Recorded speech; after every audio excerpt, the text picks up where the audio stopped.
Side खबरों के लिए सब्सक्राइब करें फ्लेम मीडिया और उसके बाद बेल आइकन को प्रेस करें ताकि सबसे पहले आपको मिले एक्सक्लूसिव खबरें।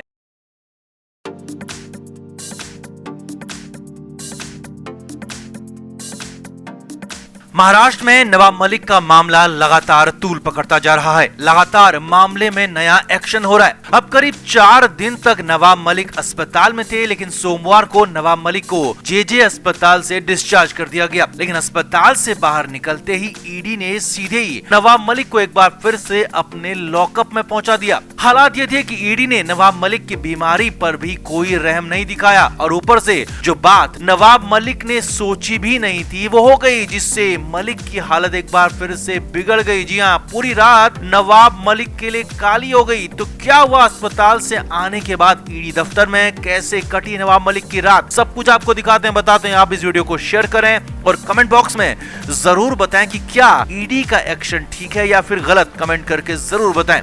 तो नवाब मलिक को 23 फरवरी को गिरफ्तार किया गया था। 25 फरवरी को नवाब मलिक को अस्पताल ले जाया गया। मलिक को पेट में दर्द की शिकायत बढ़ गई थी और अचानक उन्हें जेजे अस्पताल में भर्ती कराया गया।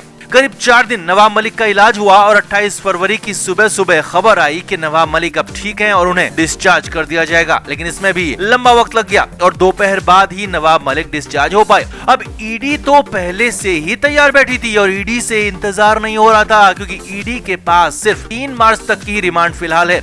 लिहाजा जैसे ही नवाब मलिक जेजे अस्पताल से डिस्चार्ज हुए तो ईडी ने भी तुरंत एक्शन शुरू कर दिया और फॉर्मेलिटी पूरी करने के बाद नवाब मलिक को लेकर बलाड एस्टेट स्थित अपने ऑफिस पहुंच गए और वहीं पर बनाए गए लॉकअप में एक बार फिर से नवाब मलिक को रख दिया गया।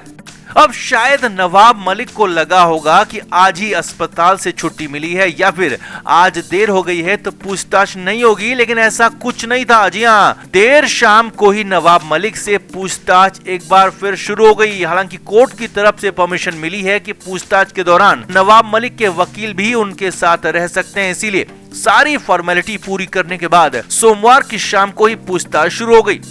अब हालात ये थे कि नवाब मलिक इसके लिए तैयार नहीं थे। जी हाँ, अभी अस्पताल से आए नवाब मलिक आराम करना चाहते थे, रेस्ट करना चाहते थे, मगर ईडी ने नवाब मलिक की बीमारी पर कोई रहम नहीं दिखाया और पूछताछ की टेबल पर उन्हें ले आए। ईडी सूत्रों के मुताबिक इस बार भी नवाब मलिक ने सवालों का संतोषजनक जवाब दिया ही नहीं। पहले भी ईडी ने आरोप लगाया था कि नवाब मलिक पूछताछ में कोऑपरेट नहीं कर रहे हैं, सवालों के जवाब नहीं दे रहे हैं और ये बात ईडी ने कोर्ट को भी बताई थी और यही सब कुछ अभी भी चल रहा था। यानी कि इस बार भी नवाब मलिक ने ईडी के सवालों के जवाब दिए ही नहीं।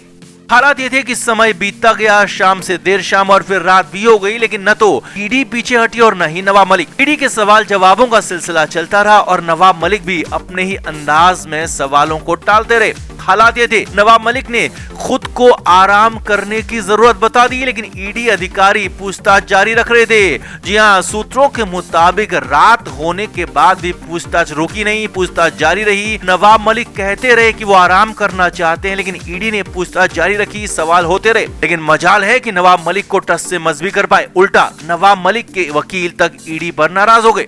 इतना नहीं, नवाब मलिक कुछ ही घंटे पहले अस्पताल से आए थे और उनके साथ उनके वकील को भी अंदाजा नहीं होगा कि ईडी इतने सख्त और नए प्लान के साथ आगे बढ़ने वाली है। देर रात तक भी पूछताछ जारी रहने वाली है। देर रात भी पूछताछ तब रोकी गई जब नवाब मलिक ने फाइनली कहा कि वो इससे ज्यादा अब नहीं बैठ सकते और उनकी तबीयत फिर से ठीक नहीं लग रही है, उनकी तबीयत ज्यादा खराब हो सकती है। जी हाँ, पूछताछ के दौरान एक बार फिर से नवाब मलिक की तबीयत बिगड़ गई, क्योंकि नवाब मलिक को किडनी की समस्या तो है ही, इसके अलावा उनकी बहन ने बताया कि उन्हें हाइपरटेंशन, डायबिटीज और लीवर की भी दिक्कत है और इसी वजह से अचानक देर रात एक बार फिर से नवाब मलिक की तबीयत बिगड़ गई।